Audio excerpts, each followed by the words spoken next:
Баршаға сәлем, қонақ күтуге дайындық. Бірінші күн ең алдымен мына посудаларымды чик еткізіп, жуып тазалап алдым. Және де нанға, қатпарлы қамырға 2 бөлек ұн шығарып, екеуін ашытып, дайындап, жылы жерге қойып қойдым.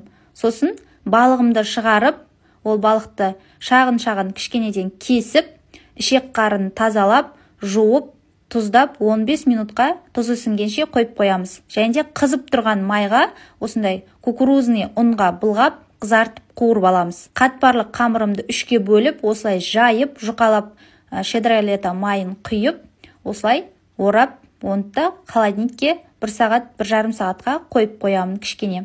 Сосын салмамды дайындаймын. Асқабақтан дайындаймын, білесіздер, салманы самсаның. Осылай барлығын ашып, жуып, теркіден өткізіп, тұзын, майын, бұрышын салып, қамырымды кішкенеден кесіп, жайып, қатпарлы самсаларымды дайындаймын. Екі түрлі бүктім, біреуін осылай, біреуін 3 бұрыштылап. Мінекей қызарып дайын болып шықты. Одан кейін тауық етін маринаттап қойдым осылай, сосын қызартып пісіріп алдым. Мінекей самсам, балығым, тауық еті барлығы дайын. Енді тәттіні пісіруді бастаймын. Блинчигімді осылай қызартып пісіріп алдым, күштілетіп, содан кекс пісірдім. Сосын булочка пісірдім, сгущенка қосып. Жұмсақ дәмді болып шықты, видеоның жалғасы бар.